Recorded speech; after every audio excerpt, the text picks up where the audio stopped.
Okay, it's Eric Deloach. You know, you're resident local book author, and we have a special show today, and this is Black Authors and Others. And by the way, she's a subscriber to me. So she really blessed me from that. But with no further ado, let's allow our special guest to introduce herself. My name is Angela Watkins Rivers. When I first started out with the book, I used the name Angela Watkins because I was married to my husband that has gone on to be with the Lord. Okay. So he allowed me to quit my job so I could go on this journey to learn more as an adult. Okay, and let's just do this because I'm sure that the two guests that we saw last week, I know they're going to be tickled to death, and so let's just publicly, I think Elizabeth Solo, that's the young lady that you saw last week, and you told me on the internet and then also off camera before that she inspired you now to write your first book.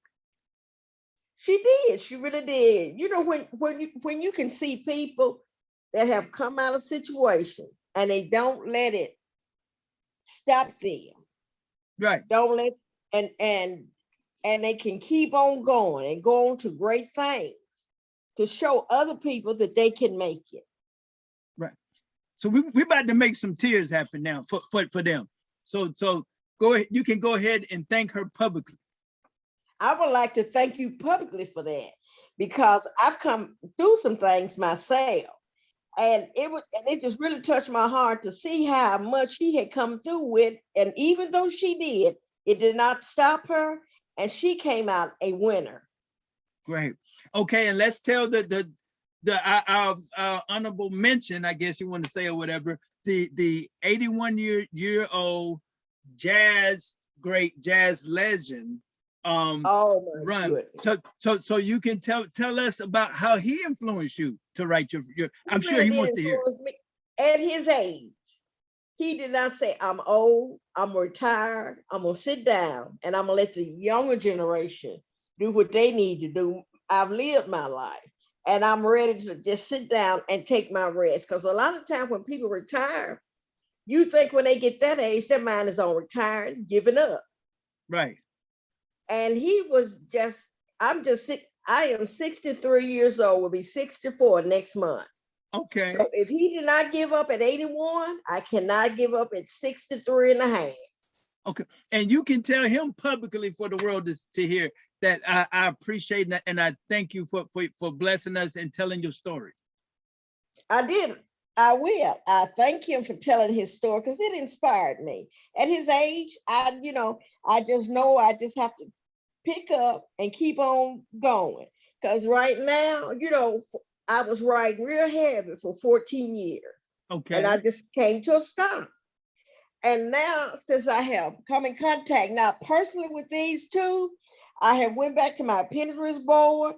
I went back to see where I left off at WordPress. And I picked it back up. I bought me my own name again. I don't have the name I had at that time. And I was picking up back with my blog. So I'm going back into writing. And I would like to combine the books. And I'm just so sorry at this present time that I did not keep all the books, but I will tell you one thing. Do you not know that one of the books that I reviewed free of charge at Amazon.com is selling it for $956 to this day?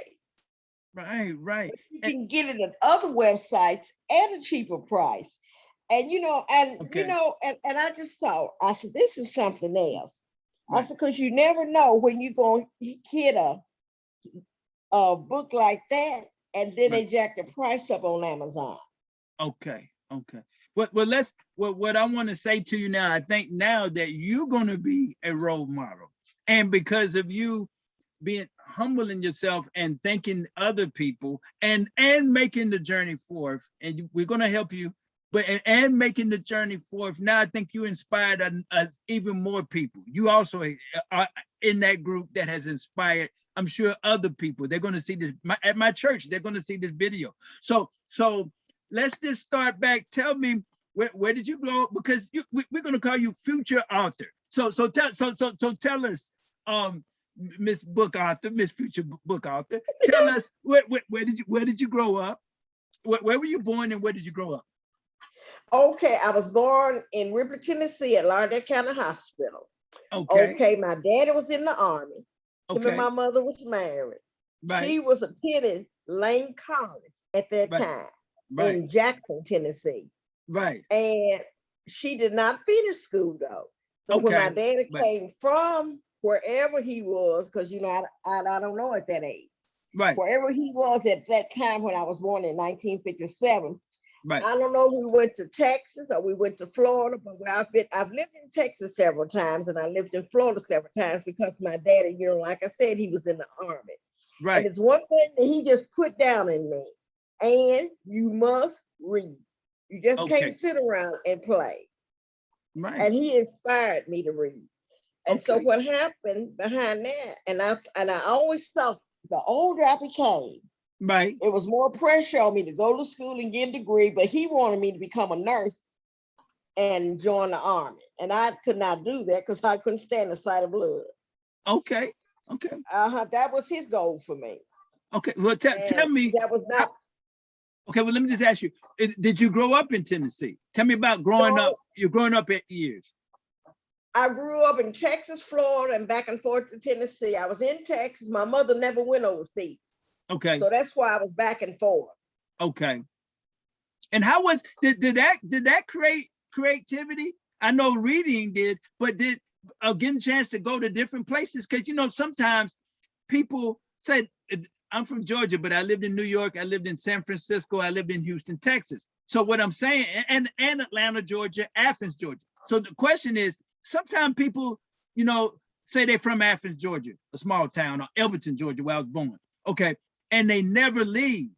So they may not get the creativity or learn how to deal in certain environments where you were able. Do you feel like getting a chance to be in different places? And tell us a little bit about Tennessee. Let's start there. Tell me about Tennessee. Okay, Tennessee is a nice place. It's Okay. a nice place to visit. You have Elvis Presley Mansion, which I've never been to, but and they have let me see what I want to say. Where the river front in Memphis, they Right. have at one time they had they used to call it the University. I'm trying to see is it now the University of Memphis or Memphis. Okay, one time it was called Memphis State. Okay. That's where Larry Finch and I can't think of the other fellow name. They were basketball coaches. Okay. Is Tennessee State still there? It's not Tennessee. Yes, Tennessee State University is in Nashville, Tennessee. Surely is. Okay, now what are you talking about another school for a second ago? You're talking about No, another I'm talking school? about the one in Memphis. The one in Memphis used to be called Memphis State. They used to call it Memphis State, but the name now, I believe, has been changed to the University of Memphis. It's the same school in Memphis, Tennessee. Okay. In Tennessee, I got a chance one time to go. I was doing some work or whatever, and it's a beautiful place. It is. It's a nice place. And like I said, I've been to Gatlinburg. When I went to Gatlinburg, it's when I was working, when I was the stores manager at the prison in Henry. Right. Okay. And my job sent me to Gatlinburg 2 or 3 different times. I didn't have to pay to go. I went there for some training and to get some CEU credits. Right. And one time I was there, I have my certificates here, and then I can share it. You know, I could take pictures of them and send them to them if you like. But anyway, one of the time, me and my late husband, we were sitting outside. Roger Watkins is his name. Okay. On Halloween. And it was so peaceful. It was Black Dog. You didn't even see a policeman walk the street. Okay. People would come of different cultures, sit down with you and talk, want to know where were you from. Okay. And they would, and then when my husband told me we was from Hennon, they asked him, want to know how far was he from when that bridge collapsed. You know, bridge collapsed in Tipton County. That was covered in Tennessee. Okay. Okay. So that's it. Now tell us a little bit about, you said the other place was Texas? I can't remember a lot about Texas, but I know my mom and daddy, they used to go to the Coliseum to see like Sam Cooke, Right, Jane Brown, and I can remember this one lady, but I don't know what she looks like. right, We used to, me and my sister Charlotte used to stay at her house where my mom and daddy used to go to the concerts. right. And you know, you think about that. And I think at that time, I think my mama told me, both my mom and dad are dead now, but anyway, they Right. divorced when I was at the age of 12. Both my Okay. mom and dad is dead. And I don't know Right. which one it was. But one time when they went to the concert, they Right. thought they was gonna have some trouble. There was gonna Okay. be some trouble there. Right. So they had to clear it and they had to get, I think it was Sam Cooke or either Jane Brown out of there. Okay. Okay. So they had to close that show down for that night. Okay. Okay. And so you said you weren't in Texas that long, you said. Well, I've been in El Paso, Mhm. Texas, and it's Right. another part of Texas I was at. Because Okay. I can remember my daddy told me one time that they went Right. out of the state of Texas Right. and said when they got ready to come back in, they had to make sure they didn't smoke or nothing.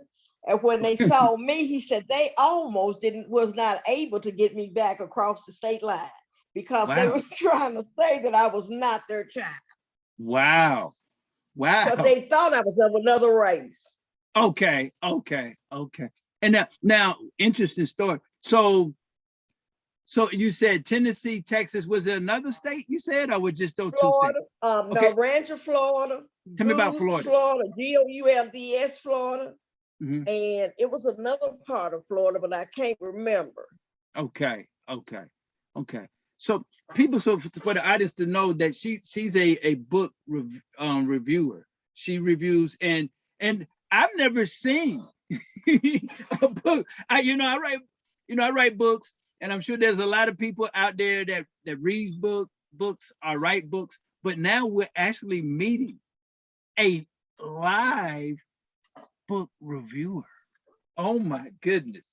And so tell us, let's go here. So tell us about, you tell us, and you would tell us on screen, but off screen you were telling us also that when you growing up, that your dad insists that you read books. Tell what was going on there. Why did he want you to read so many books? He didn't want you to play with baby dolls, but he wanted you to read books. What was that about?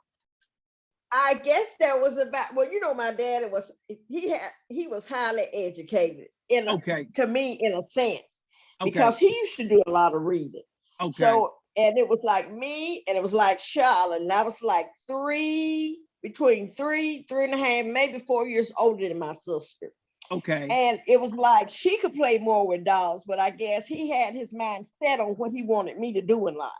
And I guess he was preparing me for that. And you know, and I said, if I ever get from up under all of this reading, I would never pick up another book. And do you not know that when it first came to me, a gentleman named Mike Ram from Indianapolis, I think, when I was writing on different websites, they were Black websites, he thought they were mine. Right. And he told me, he said, if you start putting my work before me, he said, I want to set you up to review books. He said, because I'm going to start doing other things. No, say that story again. Tell us that story one more again. I say that one more time. Tell us. He wanted me to start reviewing books. Who did? Because he wanted to know more about these Black websites I was writing for, because he wanted to know how could he write for them. And I told him, I said, well, they're not mine. I said, I just submit my work and they just put it up. But one of the websites I wrote on, the Black Voice, I think, and that was back in 2000. Okay. And I don't think I think AOL bought them out, American Online bought him out, but I'm not sure. So now what? Go ahead. No, go ahead. And so when he got through with me, I had 7 different companies that was contacting me about putting their books. And it's like people just wanted me, and like when they know that I'm a book reviewer, they automatically contact me now. I don't have to contact them. Okay. Now, who was the person again? Tell us again, so I didn't get confused. Rammy. And how did you run? How did you meet him? He I guess he saw me writing on the Black Forest. I guess he was, by him being a black man, he Right. was interested in writing on more black sites, because I guess he was writing on sites overseas, like in Japan or Tokyo, something like that, Black Tokyo or something Right. like that at the time he was writing on. Well, Okay. he wanted to do some writing inside the States, Okay. the United States. And Right. so he asked me, and he said, would you like to write books, review books? And he always told me, he said, Angela, I believe you have two good books in you. I said, Mike, you need to stop. I said, I'm not a book, I said, I'm not an author. He said, but I believe you are. Okay. Okay. So he And he saw some. started me to doing it. So he saw your writing or something, and he contacted you. He did. That's how I got started. He saw my writing and he contacted me by email, because I've been on the internet Right. ever since maybe 2000. It's when I Okay. bought my first computer. Okay. Okay. And so he told you to try writing. He wants you to review books. Okay. And have you were there any books that were really, you have to tell the name of the book, but did you, the different books that you reviewed, did you end it with it, was some of them interesting? They were. Now, I'm gonna tell you a book I think everybody needs to have in their household. It's the, let me see. Let me get it right. The Complete Guide for the Black Entrepreneur by Bill, Boudreaux. Dreaux. Whether you are a black person, a white person, a Spanish person, does not matter. He has a book that would introduce you to how to start your own business, whether you need an LLC, whether you need a sole proprietor, how to build your own portfolio, and easy terms that a sixth grader can understand. Okay. And he does I forgot what type of international work that he does. Then I Okay. also, you won't believe this, Yeah. I had a book that a CIA agent, I What? reviewed his book. Let me see what's the name of it. His name is Luttrell, Right. Mike Luttrell Osborne. Okay. Him and his mama was the first two blacks that ever worked for the CIA. Wow. Was this book interesting? It was. Wow. It was most interesting, because I thought, wow, do you believe I went that far, that I stepped that high with no Wow. degree? Wow. Wow. Okay. Okay. So That's his nickname, I think, was Mike. And they had, and in his book, he stated that when 911 hit, I'm trying to see what show was he on. He was on some show. They had him on there okay. to explain, to do some talking Right. about 911. Okay. So I About could not hardly believe that I had met a CIA agent in real life that had wrote a book, and he even talked about he would like to do a movie about his life. oh, okay. Okay. That's interesting. But let's back it up, because your father and mother, they sound very interesting.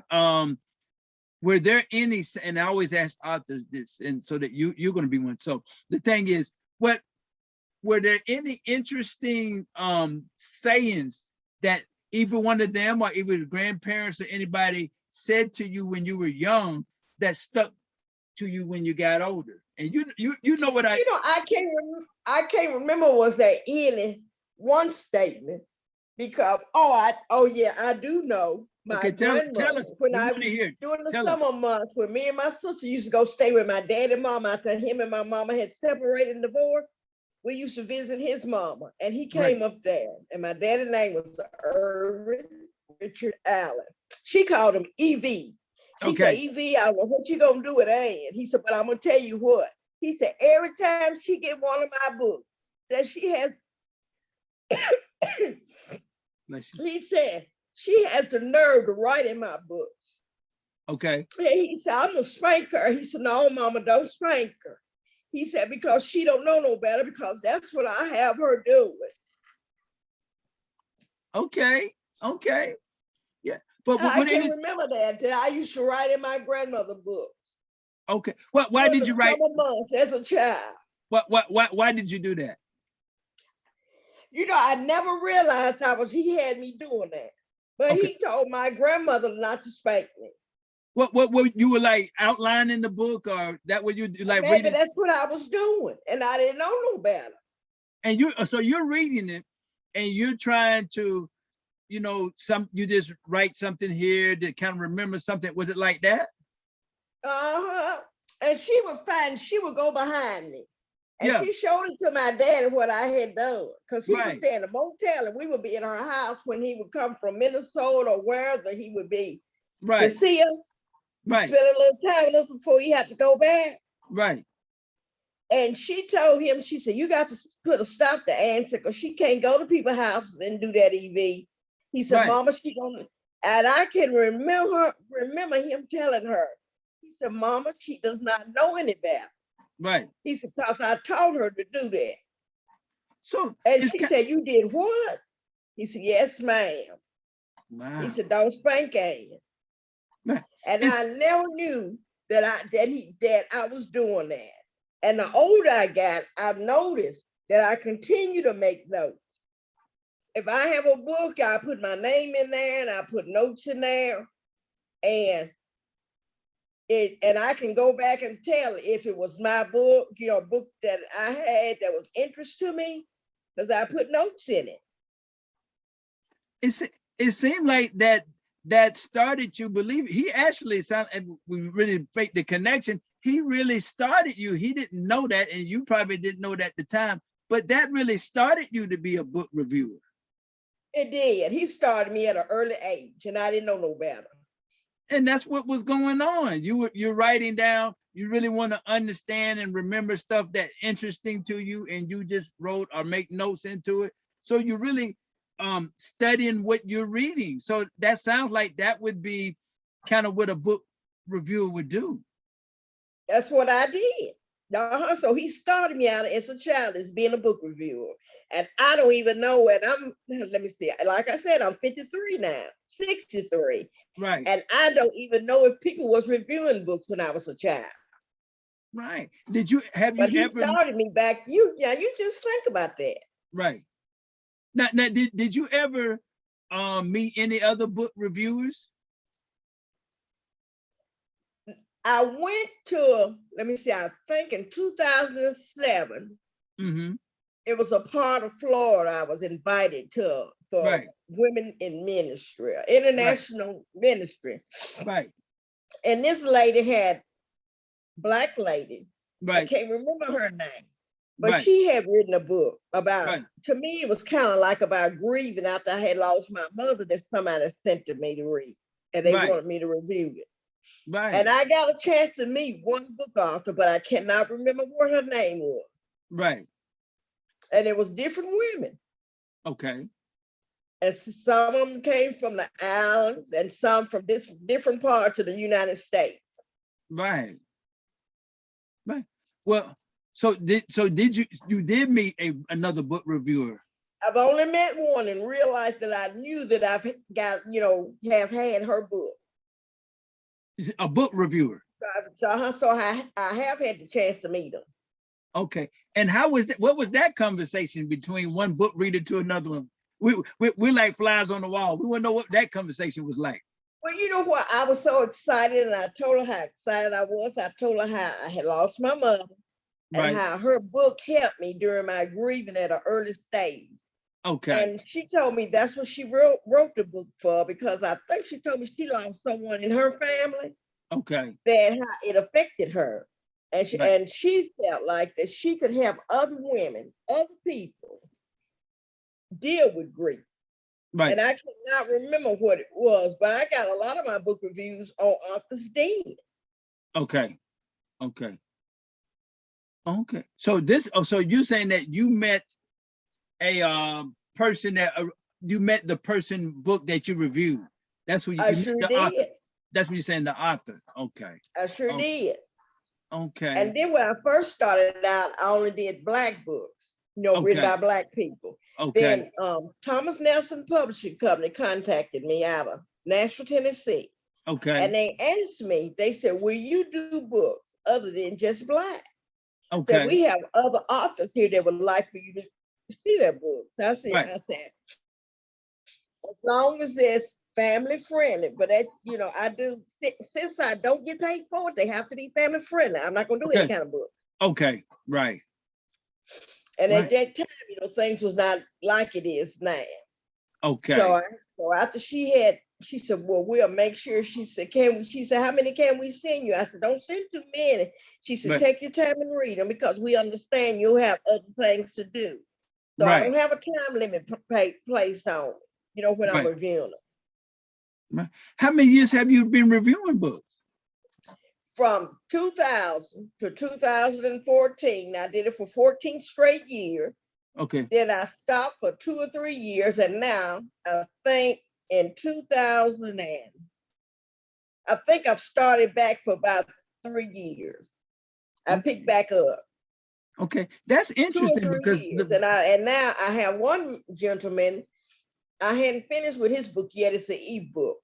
okay. And I want to read about it because it deals with prosperity, success, prosperity, and how he took a fall, but how he raised himself back up to success. Wow, that's interesting. I see a lot of times on the internet, people will actually pay. I mean, no, they will actually charge for someone to be a book reviewer. Well, the thing about it, if you ever start, say for instance, if I worked for a company that was paying me, then I wouldn't have a choice to what I could or could not review. That's the only bad part about that. Right. And with the way society is, and me being a Christian, I don't agree to everything, every law is set up in the world, in the United States. So that keeps me from going to court, somebody trying to sue me because I didn't want to review their books. Well, yeah, but I mean, I just think that is fair. If it takes X number of hours to do a book, I don't see anything personally wrong with this is the business side of me, of charging $25 or $50 to well, that's what that's what this man book I'm doing. He told me he didn't want me to do his book free. He was gonna pay me. I think and he told me in so many words, he said, that's what you need to start doing. Yeah. So I had said, once I get this batch up that I do have here, after I get through with his and this batch I got, here's the few books I have, I'm gonna put a price on them. Yeah, $25. He told me, he said, don't do them no more for free. He said, I can see if you was working for a company. He said, but you want to work for yourself. Yeah, I say $25. You stay working for yourself where they can't touch you. Right. Yeah, with $25 or whatever, and you have the right to give what review that you want, independently that you want to give, and then you can still tell people that I only review certain types of books. Family-friendly books. Yeah, I don't see anything wrong with that, because I'm gonna start doing that because that's what he told me. When I told him, he said, "No, Andrew, you can't review my book, friend. He's not even a black man." Right. He said, "I'm gonna pay you." Yeah, because so he asked me. He said, "You want the money before?" I said, I told him, I said, "Just wait till I get through with it." And I said, "You can cash out me, or either you can PayPal me." I have those set up.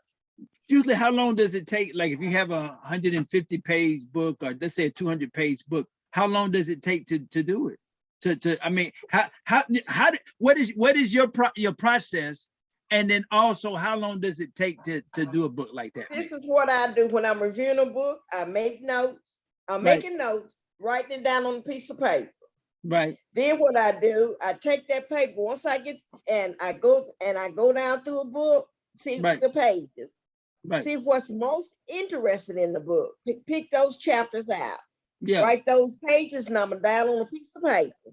Right. Then I go to those pieces. Then I go to those numbers and pick out what struck me the best.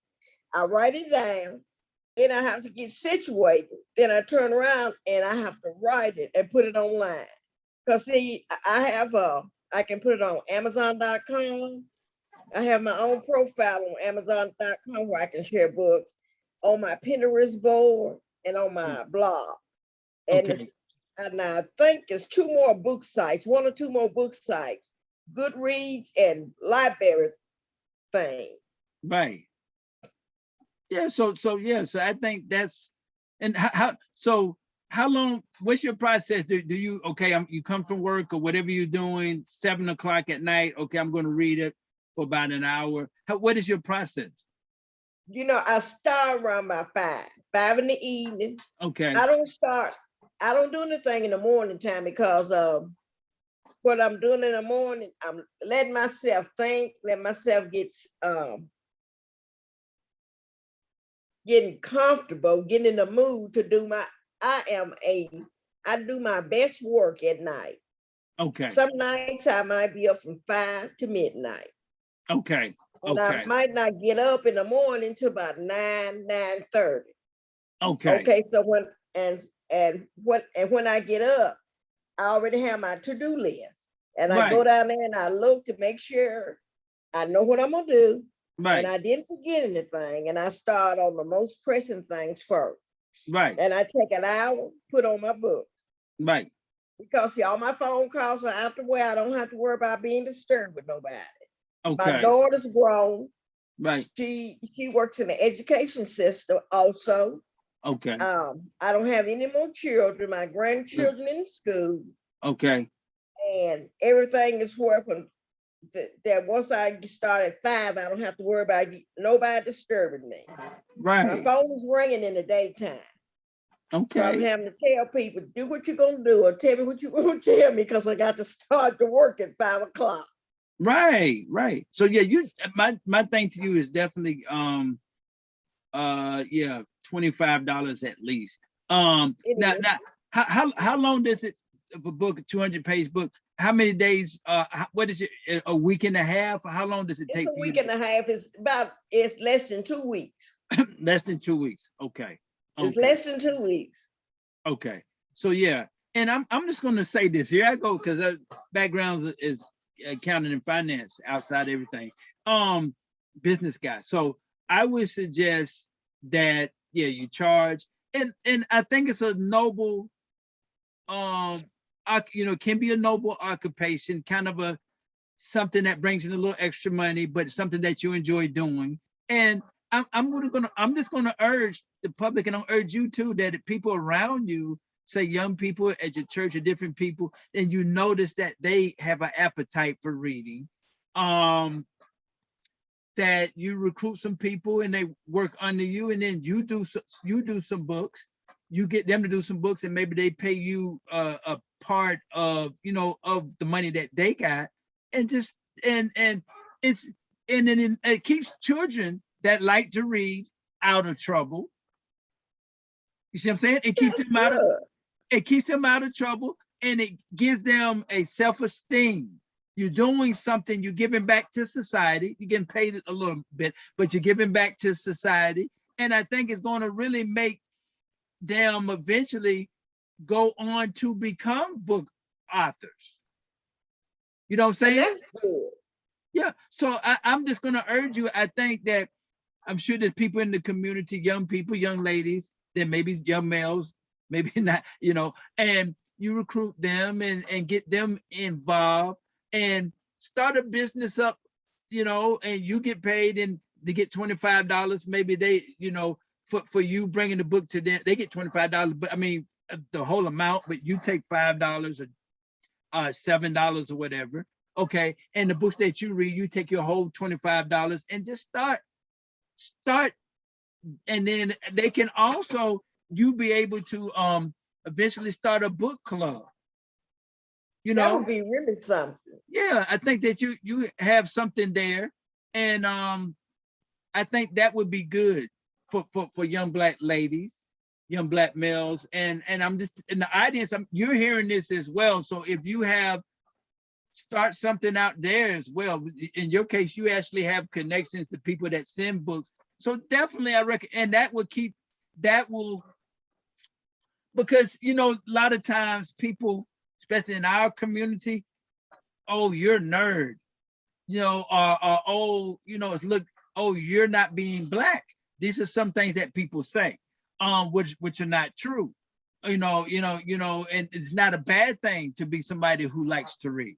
It's even if you didn't go to school or whatever, it's not a bad thing that you like to read. It's a good thing. You can learn stuff, and then now you can make a little money, and then maybe later on they may leave from where you are. They start their group, and then another club, and it just grows like that. I think you can really have an effect on society and in your community. I think I that you believe I have could. you have something big to offer.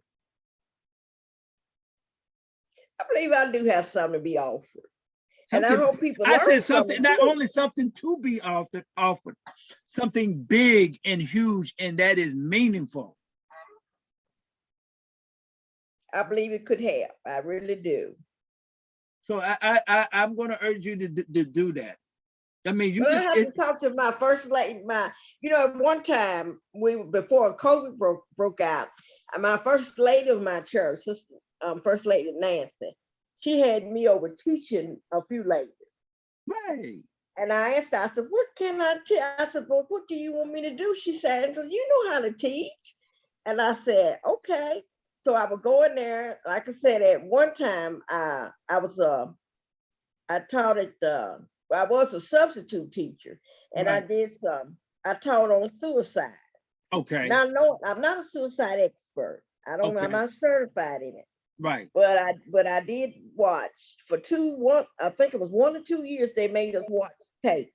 Right. About, and they also gave us some paperwork. Right. And I noticed some nights on Facebook, I would see people say, well, I think I done put up with as much as I can put up with. I can't take no more. I got to do the next thing. And it would be 11:30 at night. Here I'm trying to go to bed. Here I go, get this bag out before I go to bed. In case somebody is doing more than just talking or trying to get attention. And I would put this crisis phone number up. Okay. I said, don't do it. I said, if you can't find a trusted pastor, a trusted minister, you don't know how to, don't want to call a crisis. I said, you need crisis help. I will put the crisis telephone number up on the website, up on Facebook, open 24 hours, 7 days a week. Mm-hmm. I said, you need help, I should get it now. Right. And I said, now, if you want me to stay with you for a while, I can do that. And I would say, why would this happening? I'm so tired of sleeping. I need to be getting to bed. Yeah. That's good that you helped out and that. I'm just thinking, you really have a big gym. And that would be very helpful to kind of start, charge. I would definitely be interested in just, down the road when I put some more books out to use your service. And recommend other people as well. Is it rewarding? I mean, if you're a person that loves reading, is it rewarding to you? Let me tell you how rewarding it is. Like, say for instance, you had went to college and got a degree. Right. It is so rewarding that you can learn things that people are not being taught in college. Okay. That's the thing about it. That's just like this guy, the guide for the Black entrepreneur, the complete guide, and that's exactly what it is. It is the complete guide. Right. And what it tells you, it has websites in the back of the book from the Small Business Administration, things that you wouldn't ordinary, you go into the library, nobody helping you. Right. It's things about the home-based business is coming. The home-based business boom is slowly coming, but it's coming. He talks about that in his book. So he just letting people know they can make it. Right. Right. And when I interviewed that book, I think maybe 2005, I had a chance to put it in Israel group, one of their groups. Mm-hmm. That they, and I didn't know they were gonna let me put it in that, but they did, and they liked it. Yeah. So that means you So have it you. was and when I tell people it is not a black thing, it's Okay. for anybody that want to get it. And I was just looking at Amazon one day and I said $985. I say got to be to made a misprint. So I Yeah. went to, I'm trying to see, it's a website where you can flip books that sell books. I Okay. said, never will I sell mine. Right. Right. But I said, this book is a keeper. Then I read one book by Ellie Kay. She Uh-huh. was at the time known as America's #1 financial expert. And Okay. at one time, when her and her husband got married, they was in $40,000 worth of debt. And Wow. her book was really exciting. Okay. She tells you how to get out of debt, how to use coupons. Um, I also said when we started back teaching up at our church, Right. that I was gonna ask First Lady, could I come there and share with the few ladies that I have there out of those 2 books? Right. Right. Oh, those So it books just, sound very good. they are very good books to have and learn from. Because you can really learn a lot. Me, myself, I've been debt-free twice in my life. And my goal is to become debt-free again and stay debt-free. Right. Right. I have. Okay. Now tell me what do you think, what is going to be your first your first book? I think it's going to be a lot of books, but what is going to be this first big book, your first book going to be about, you think? It's going to be, my first book going to be about, I'm a sheriff when I was a little child that my Okay. dad had me Right. read it. Right. Then I'm going to jump up to that when I started out, when I left my job, I resigned from my job. Mm-hmm. In 1996, I think it was August or either April. I'm not sure which Good. one it was, but I have a copy of my letter here that I Right. wrote and Right. let them know I was resigning. Right. And I'm going to go there and I'm going to Right. say, my husband at that time, he's deceased now. He allowed me to leave my job. But he Okay. did tell me I wanted to buy a Cadillac. He said, and you can't buy a Cadillac. I said, but I want one. Every other woman is getting a car, Roger. You don't let me buy one. He said, if you buy that Cadillac, you can't leave that job. Okay. Okay, me and him went back and forth about that car. Right. I had a way to work that was paid for. Right. Now, if I'd have been in debt, I could not have left my job. Right. If I didn't have nobody, didn't have no income coming in, I still couldn't have left that job. So Right. it's some things you have to look at. Right. You just don't job and quit your job and you don't have no money coming in. That's right. You got to have a plan mapped out. Right. Some goals. So That's that's right. what I had to learn from. Then I want to show them how I got involved learning as much as I did and what they need to do. And the Right. library needs to be your closest friend. Okay. So you're going to talk. Because they have lots of books for free. Okay. Okay. So you're going to talk about certain parts of your life. That's what the book is going to be about. That's what it's going to be about, my first book. And then my second book, I would like to do a devotional book. Okay. Tell me about that one. Well, it's just like different things I read and I write down from different scriptures. I would like to go in and do a study Right. for, I don't know if I would say for women or for men or for hard times or whatever.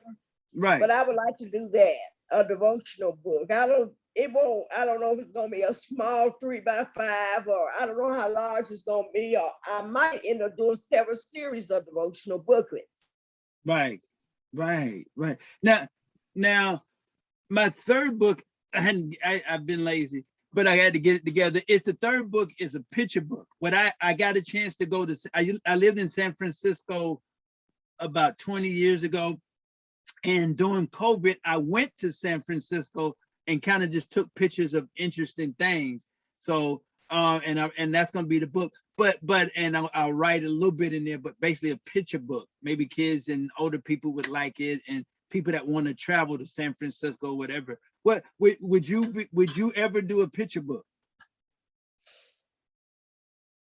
If I can find some of my old, I would have to go to my grandmother's. I have to go to the home house. Okay. to see how many books, how many pictures can I find. I have a Okay. few pictures of when I was in Canada Okay. the week of the 4th of July, 2007. Okay. I might be able, I got some pictures of my daughter as she was coming up. Okay. I got a few pictures of my grandson and my granddaughter. Okay. And she didn't make as many pictures of them as I made as many pictures of her. Okay. Her and her husband did. Because Okay. every time Chelsea did something, I had a picture. Maybe that's because that was my, I guess they said we mom and told us so. We don't want pictures laying everywhere. Okay. So you could do a picture book, you said, kind of your Yes, family. I could do a picture booklet myself. Okay. Okay. And it would be kind of about like a Black American family from the South or something like that.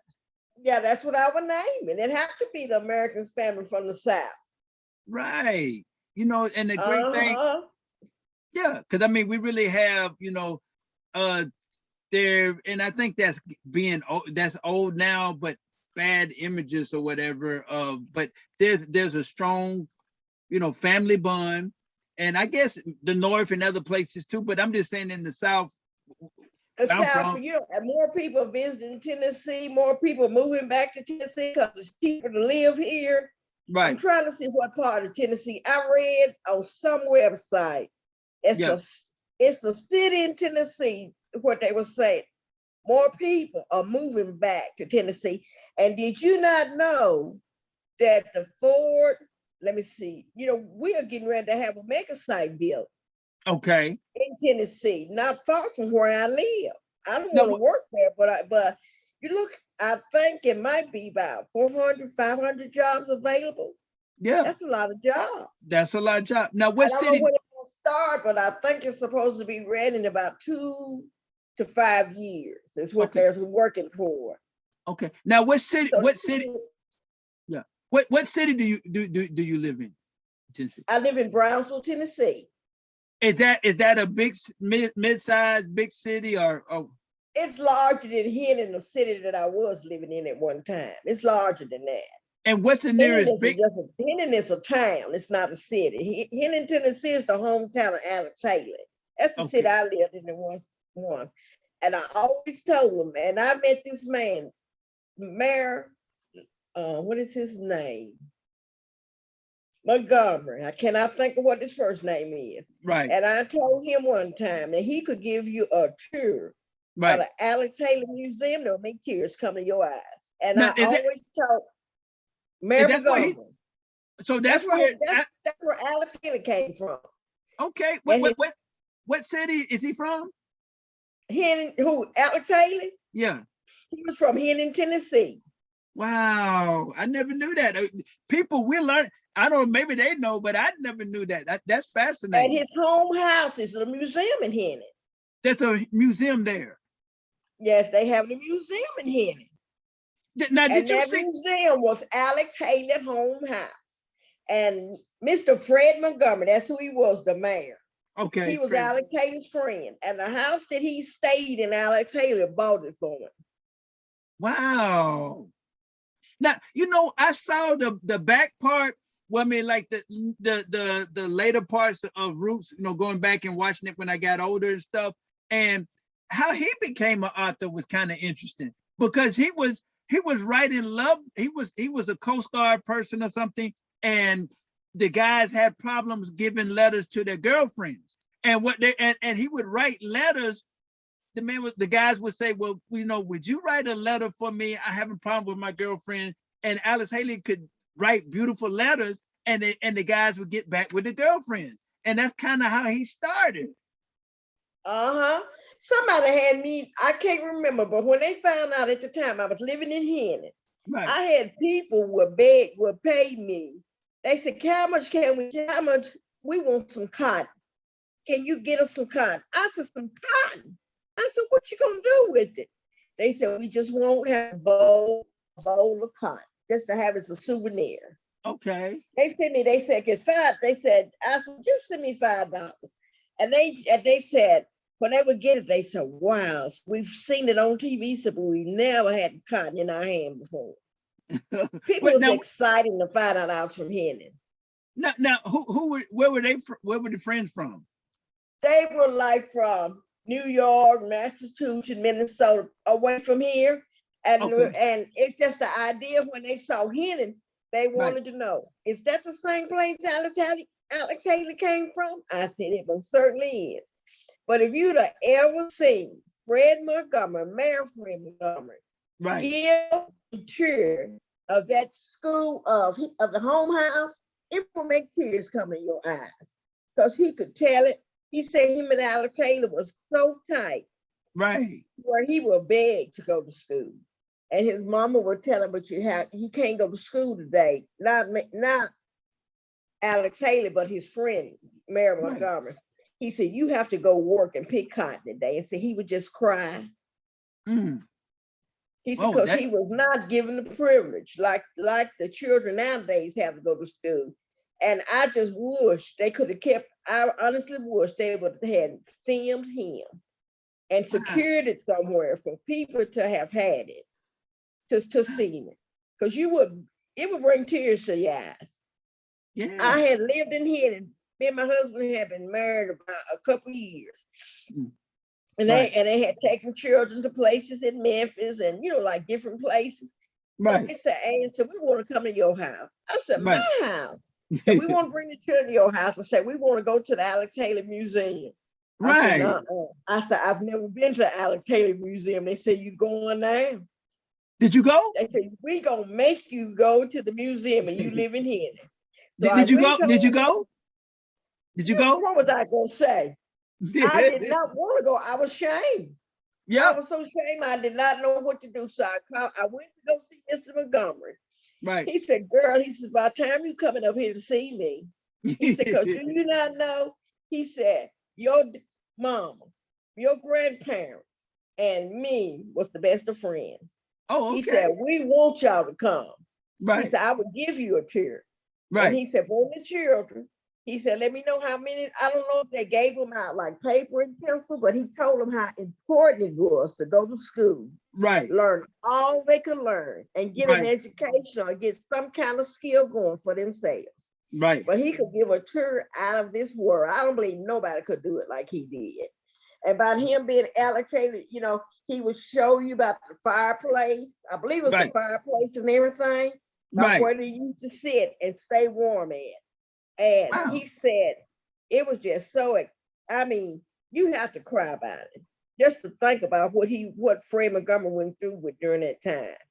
Wow. Wait, so you really enjoyed that tour? I really did enjoy it. And I used to, you know what? After that happened, I used to just go back up there and talk to him. And he gave me let me see, what was it?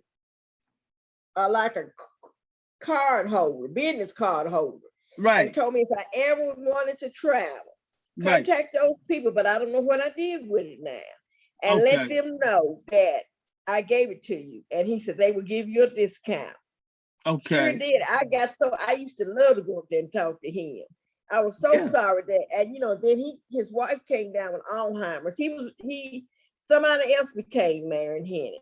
His wife came down with Alzheimer's, and both of them finally died. But I was so glad I had the chance to meet Fred Montgomery in my lifetime. I could have missed it, but he was really somebody to know. Wow. He really was. He was somebody to know. It seemed like there may be another book there for you to talk about kind of your heritage outside of the picture book, which is you got to do that. I'm throwing that at you.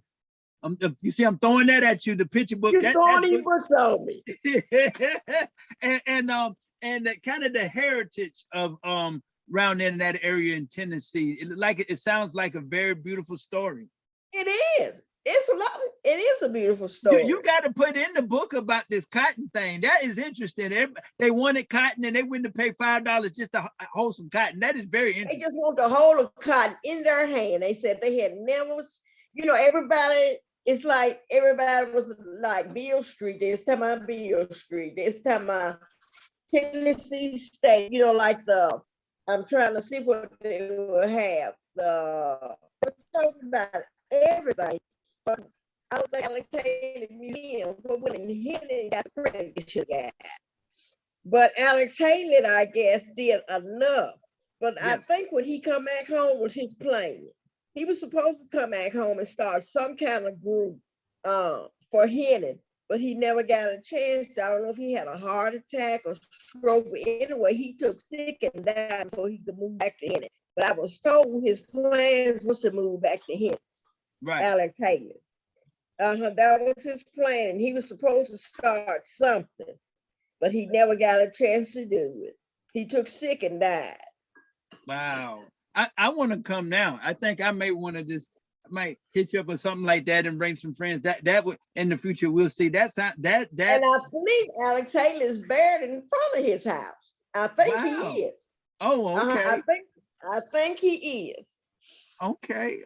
Now, how far is there another city, big city that's close to that we kind of know about, Nashville or Jackson, like I said, Jackson is nice. You should see how they build in Jackson. Jackson, Tennessee. Right. It's about 30 minutes, 25, 30 minutes away from me. Okay. Jackson, Tennessee, it's going to be the next Memphis, the way they building it up. Okay. And let me just ask you a few. Instead of really building it up, let me ask you now, how, as a book reviewer, because now we're going to elevate that. We're going to elevate that. That is an honor, a book reviewer. You have to be able to, first of all, be able to read. Yeah, you have to be able to read. Right? And enjoy reading. You do. You have to be able to read and enjoy reading. It has to be something that you want to do. Right. You know, say, for instance, being a book reviewer will even make you sleep better at night. That's just like if you're reading the Bible. See, for instance, if you read the Bible, you don't know anything, you be done fell off when you sleep. Same thing with a book. You put a book in your hand, that is still a book. Right. You could put a book in your hand and you could be, say, for instance, you worried about, well, I'm not feeling my best tonight. Get something that will soothing yourself on what to make you feel better. Stop you from worrying so much. Say if you're overweight, you start reading about it. Right. I'm gonna share a story with you. I said this with my parents, I think, and maybe some family members, but not outside of that. One time I went with my aunt, she passed away. We went to New Jersey and on the bus, and I was from Georgia, she was from South Carolina. So we went to see another aunt and her children in Neptune, New Jersey. And so kids from Neptune, New Jersey, this is one is this video for you. There's some that's up there now that it's their grandmother I'm talking about that was up there with the mother just passed, unfortunately just passed about 2 or 3 months ago. But anyway, so but God bless her soul. But she was alive. She was just graduated from high school, I think. So we went, I was about 13 or something like that. We went up there and we came back. And so for some reason, I was scared or something. I don't know, something disturbed me or something scared. I don't know what it was. I was like 13. So what happened is I read the Bible and something I just turned to any page or something, read the Bible. It might have said something that soothed me or something, and I wasn't scared anymore. Yeah, books, I tell you, they can really calm you. Yeah. That's a good thing about it. You can really become calm. You can get a devotional book. You write down your to-do list. Right. You need to always, in the book of Habakkuk, it tells you, write the vision, make it plain. That's right. And that's what you need to do. You need to have a mission and a vision. I wrote my mission down in 1996. Right. Wow. And like I said, with that particular thing, I read the Bible and I was calm. Nothing could come in until I opened it. And you said, no, so what, 19, what you wrote the vision, you wrote it down what year? I wrote my vision in 1996. What was the vision? I still have it today. What was the vision? And I wrote it from the Bible. What was your vision? And I didn't think about, I could send it to you by text, by email later, or you could send you a message. But I didn't think about it to get it out. I got my vision and my mission. Can you share with the public the vision, or you don't? Yeah, it doesn't bother me. I can't because I can't. I sure can. I can give it What to was it? you. I can't. Let me see. Or just tell us a I didn't part think of it. about to Part of get it. it out. Part. You can tell us a part of it. Yeah. It tells you, well, one thing says, I think this is one of them, is do not hold. Let me see. Let me see how it's worded. Okay. If it's in your power to do something, to do good, don't hold it back. In Okay. so many words. That's one of them. But I Right. can't think about what the other one was. Right. But Okay. it tells you have to write it out and make it plain. Whatever you're gonna do, make sure you got it written down. Right. Well, I'm going to take the advice. You're going to be my mentor on that. I'm going to take your advice. I believe you on that. And let's just, we want to elevate. I want on this particular show, I want to elevate. And I mean, they're very important. The book reviewers, they're very important because they give people a sense of a book.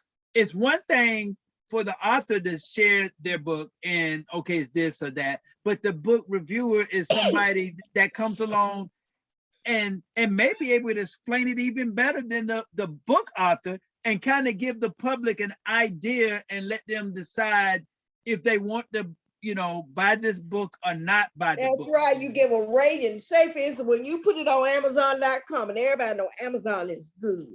Right. Then you get a chance to rate that book. What you think about it? Right. If it's a 1 through, you put those little stars up there where it's 1, 2, 3, 4, either a 5. Right. Right. And also looking for, and there's some dishonest book reviewers. Don't get me wrong, but we know that you are an honest book reviewer. So I have to be an honest book reviewer. Right, an honest book reviewer. And not all books are 5. Huh? I said not all books are 5. That's right. And an unbiased book reader. You have to be. Yeah, you have some people that are biased. So I'm just but we can sense and feel that she is a honest, fair, unbiased, not a bias, but they're biased book reviews, but an unbiased, fair book reviewer. And the public, we want to share too that yeah, for her, we were saying that yeah, charge a little money and get some other young ladies, and I'm going to say that again, just in closing, and some young men, if you feel like they like to read books, and bring them up in the tradition of being book reviewers, and maybe they can charge a little bit if you're supplying the books or whatever, and you can take a piece of that, and it's a little money on the side for young people, and then also you make money because you providing a very important service. And I would think too that if you're a book reviewer, which I'm not, but if you're a book reviewer, that would really make you very creative, because I'm gonna give you the example, like in music. I did with music as well. That a musician, I'm a musician, play saxophone, whatever.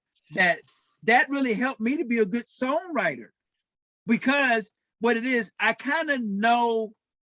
Somebody taught me songwriting as well, but I kind of know what works for people and what doesn't work for people. DJs also, as being producers, they know what people respond to on the dance floor.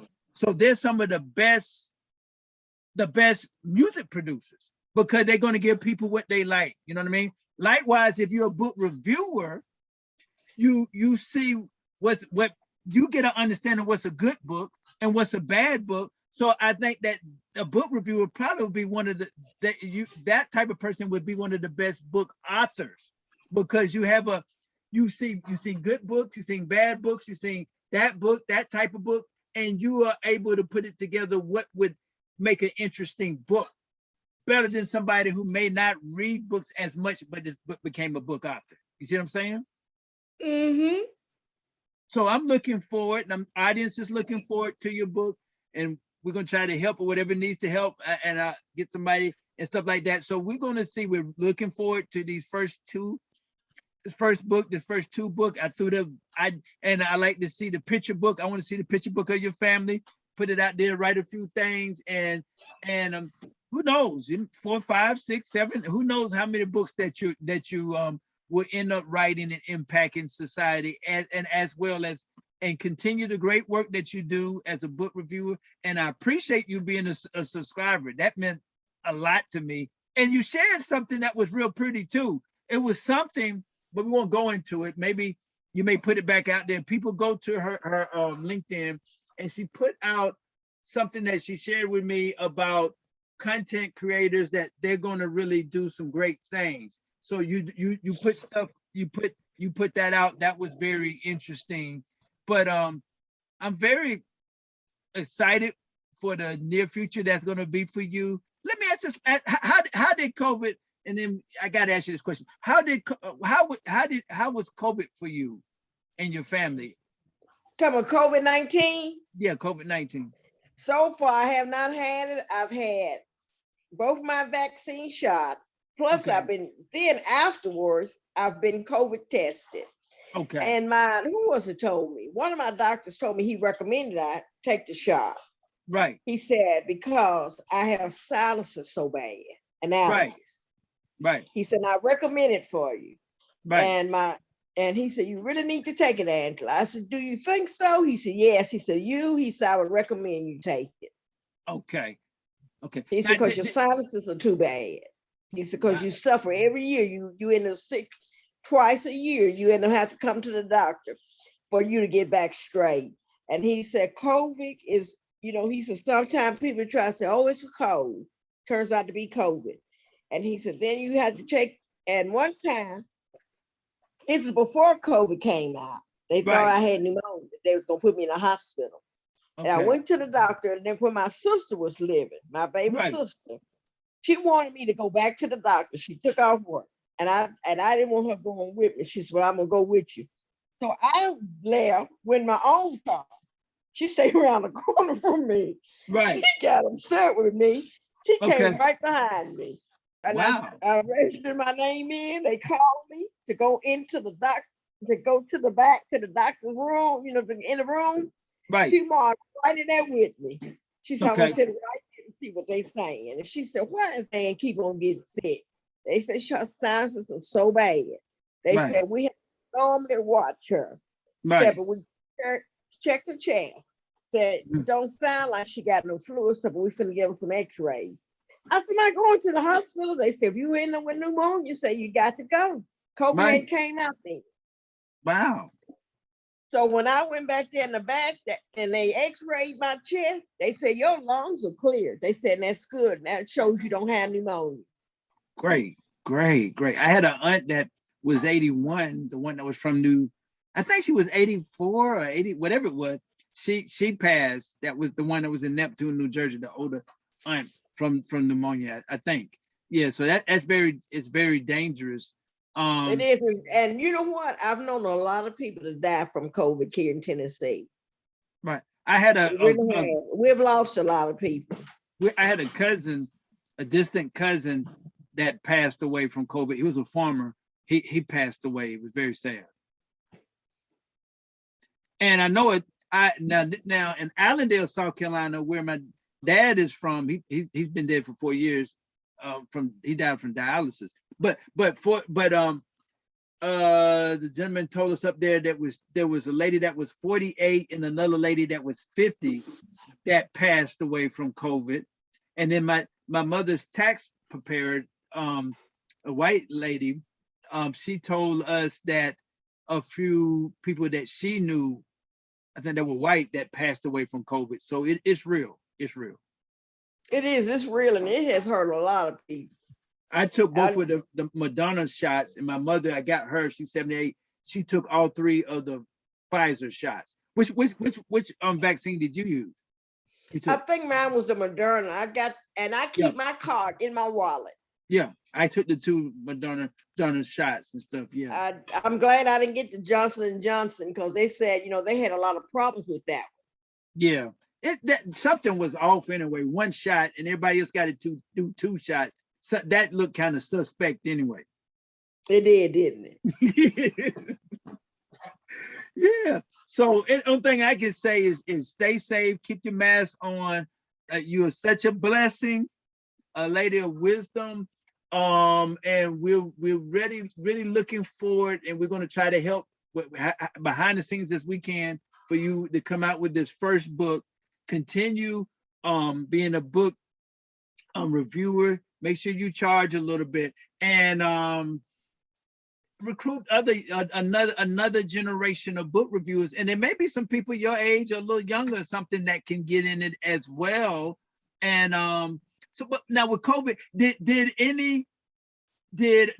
you notice more books coming in during COVID? I noticed since COVID came out, they was doing more ebooks, but I'm still getting books. Not Okay. as many hard copy books. They're doing Okay. more by ebook. More by ebooks. Okay. They are. They're doing more ebooks. And the only thing I don't like about an ebook that I had to learn, you have to write down where you left off, and you can't fold a page. You can't put a Okay. post-it note there, a small post-it note there. You Okay. got to write down what page you was at, then you have to make a little note to what paragraph you was on. It takes, It's different. it's not as easy to do it. To me, I prefer a book, but since they're doing this COVID is so bad, I said, well, I guess that's okay. That's what I have to do. Well, then well, for right now, it's safe. It's safer. Yeah, safe. You have to be safe though, like social distance and wearing masks. That's right. And there are still people getting out that don't want to wear masks, even though the store has it on the door. Right. You have to come in with a mask on. I'm still seeing some of them don't want to put it on. I see that too. People, I guess you say, I hope they're gonna be okay, but some people might have to learn the hard way. But I hope that we just can pray. We can pray and hope this thing, down the road at some points gets better, and that people take the right safety measures. I hope so too, because this is serious. People think this is a joke. It's not a joke. My pastor brother lost 3 grandchildren. 3 grandchildren? 2 sisters and 1 brother. How old were they people? Was there his children or grandchildren? Anyway, it was my pastor niece. Right. He lost 2 nieces and 1 brother and a brother. It was 2 sisters and a brother. And that was a hard thing for them to deal with. That just happened about a month to 2 months ago from the COVID. Wow. So people out there, I hope you know it's real, whatever, because we have people that watch this from Africa, people that watch this from Canada, people that watch this from Europe. So, I hope everybody's listening and, take heed to what I'm saying and what she's saying and be safe. And now you're a star. You're a star now. And I think that you're going to encourage other people to write. And maybe you probably encourage a generation of book reviewers too, those that enjoy reading. So we really appreciate you. I hope you take those tips that I'm thinking, because you definitely are inspiration. We will share the tape with the 2 people that inspired you, and I look for you to inspire even more people across the world. We really appreciate you. And where can people find you if they want to, I guess, just kind of keep up with you until that book comes? Where can they find you? I guess LinkedIn is one place, maybe. Let me see. Twitter. I'm at Twitter under ANGELASWISDON. Okay. Angela's Wisdom. It's an S behind that A. WISDON. Okay. So I'm thinking about moving my Facebook page, so I don't know how long I'm gonna be on Facebook. Okay. So, but anyway, if they ever want to find me, they can easily find me on, just put in Angela Watkins and it'll click my name at Angela's Wisdom. Okay. And I'm on Twitter. I'm on Instagram. Okay. Right now under, if they put in HICK, I think it's HICK, and click that. It's got some little grapes up there, not a picture. Right. Click on that and it'll take them to my profile. And I Okay. put the same thing on all my, just in case somebody said, well, I'd rather be on Instagram. And I had at one time was thinking about starting up my TikTok and my YouTube page. Okay. Yeah, sure, sure. You should start a YouTube. Yeah, absolutely. Now, Yeah, do is it okay for them to contact you on LinkedIn? well, yeah, but like I prefer Twitter. Twitter. Try to contact her on Twitter. She Yeah, preferred Twitter. yeah, Twitter is the one that I answer to better. The Okay. LinkedIn is where you say it's happy birthday to somebody, and they will Right. continue to write you over and over and over again. Okay. Okay. Twitter, everybody, Twitter. And what we'll do, um, I'll put it out in a few days, kind of Wednesday or Thursday, whatever. And we'll talk after I end the program, and then you can just email me what you want me to put. I'll put Twitter, and we'll put that in the Okay, I body. sure will. I'll look and see what's the best page to put, to pull up. Right. So we want to say we appreciate you. I think you are definitely an inspiration. You're definitely a role model now, because now that you're going to take the leap of and write, and you got several books like you're going to write, and I think you're going to inspire other people. And I hope people are inspired if they're strong readers, have a strong ethic about themselves to maybe enter the field of book reviewers. I think it's a very important field that helps the whole You know publishing what? field. Yeah. It is educational. Say, for instance, they say, well, I don't Yeah. want to go to college for 4 years. I don't want to Okay. go to college for 2 years. I don't want to go to trade school because they might say Good. you have to be here at a certain time, leave at a certain time, have lunch Okay. at a certain time. You can Right. do it on your own time, pick your own Okay. books. And Right. if you go, like I said, the library, if they don't want to be a book reviewer, learn to go to the library. Okay. Go down that aisle. See Right. what you want to see what's interests you. Find Right. out what your interest is. Go Right. to the library. You don't have to buy no books. Get Right. a book card. Right. Make sure that you check your book back in Okay. on time. If you don't, you're gonna have to pay a late fee. That's right. So what you need to do, let the library become your best friend if you don't want to buy books. And if you And don't want to, but it is really good reading. That was yeah, I one love thing that I thank my daddy for. Yeah, I love the library. It's a safe place, a good environment.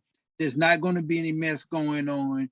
And it's it's a nice environment. Definitely check out your local library. They have computers there. And it's a nice quiet place if you want to leave home. And sometimes you may just want to get out the house. And some libraries, like in Athens, Georgia, they have rooms that you can close the door up. You can have meetings and quiet, You not can. yeah. And So the sometimes library is a you can very even have important place. prayer breakfast there. Say that again. They let some libraries have prayer breakfast there.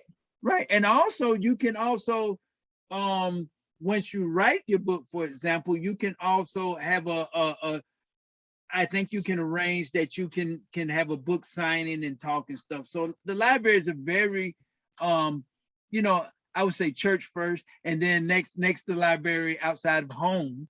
And so it's a good environment. Good environment. You hear me? I can hear you. It is. It's a good environment. Good It's environment. a safe environment. Safe environment. Very positive. The library is very safe. Yeah, yeah. So we're gonna end the interview. We definitely appreciate you. I think Twitter, we'll put that on. We'll get that information from her. And I think you're inspiring, and you inspire other people to write a book. And the new thing is for those that are great readers and very ethical persons, that to get in, think about, as a income stream, and as a profession, or side profession, or professional, whatever. Get into, if you're a person that loves to read, and you're a good person, then book review. I think big book reviewer is a good is a good, occupation, a good hobby, occupation hobby thing to get involved with. It is. Right, right. So again, thank you again, and let me let you rest. I could talk your head off. So we appreciate you again, and thank you for coming on the program. Thank you, sir, for having me on. I really did appreciate today, and And I thank you enjoyed for it. being a And I'm subscriber. going to keep on with your authors that you are interviewing because, like I said, those two that the one from surviving abuse, and the Right, 81 years young. I'm not saying old. I'm right, saying right. young. He's Yes, young at heart. He's not trying to sit down, retire, and right. say, "Oh, I've done my part. I'm gonna sit down and just take life easy. That will come what may." That was really interesting to me. Most interesting. Yeah, And and then people can overcome abuse. that's right. That's right. And another See, a lot thing, of times when people abuse, they don't, they go to these centers and they stay, they might not have nowhere else to stay. They can overcome.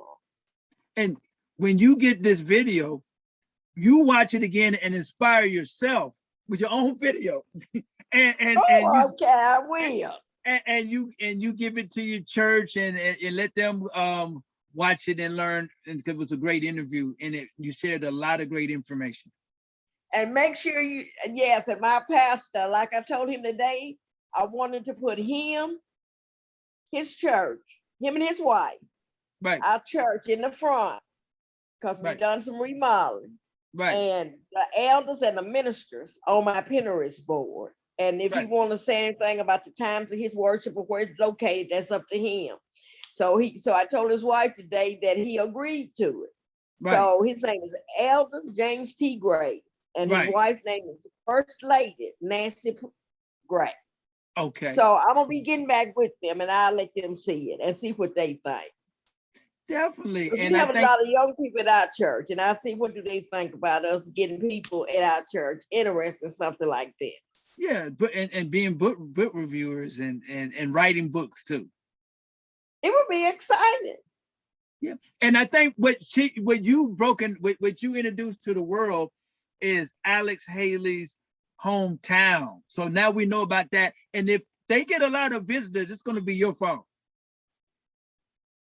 They probably will, but Alex Haley hometown came right out of here, and it's where he's from. And his home, now you Yes, think about that. His yes, house is still there. The right, museum is still there. right, right. So I'm just saying the positives that you may have gotten people they didn't know. I didn't know about that. And that's really interesting. And I think people, if they happen to be in the area, around the area, should go and pay a visit. It looks If like they ever happen to be in Memphis, right, if they ever had to be in Memphis or Nashville, maybe about like 3 hours away from Hennon. right. Memphis is about an hour or maybe 55 minutes away. If Okay, they're in Memphis, they need to make their way down to Alex Haley Museum because they're going to Hennon, Tennessee. They need to make their way down.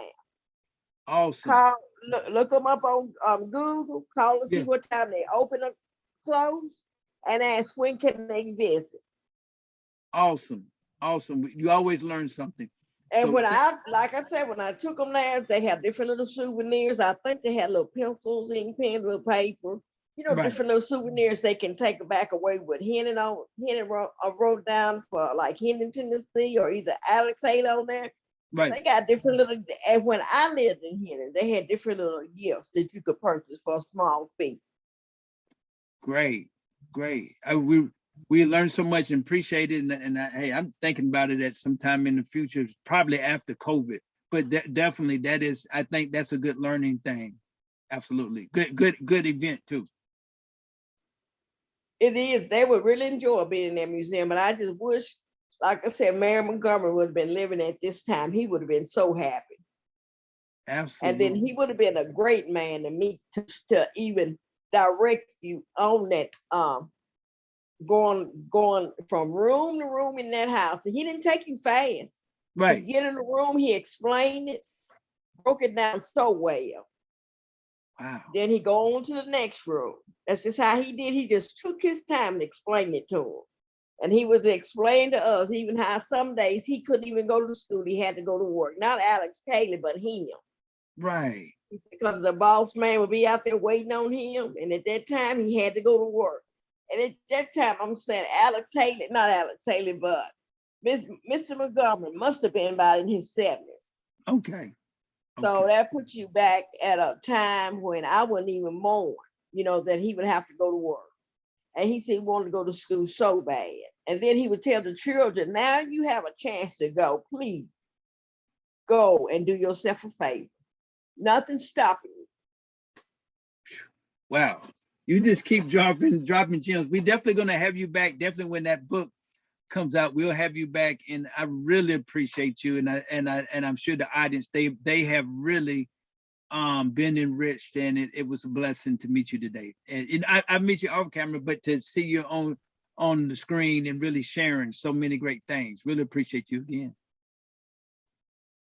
Okay, and I'm glad to have been here. I said, I'm going to church today. I got to make sure I get home in time. And I had my phone, I turned it back on, took the silencing off of it, so I would hear when it buzzed. And I said, and then when I saw, I said, I said, there it go right there. That's the time for me to get on. You did a wonderful job, and you have a blessed, sir. Yes, ma'am. Thank you. And you have a blessed rest of the day, and you do all these great things because they're in you. And thank you so much. And we to the audience, another show of Black authors and others, and we were so highly blessed, and we have learned so much. And until next time, and you can tell everybody, we can tell them bye-bye. You can bye-bye. Okay. Have Next a great week. We're gonna see her again. So have a blessed day. And okay, you stay bye-bye. No, you stay on. I gotta get out. We're gonna get in them. Okay, y'all have a blessed day. Okay.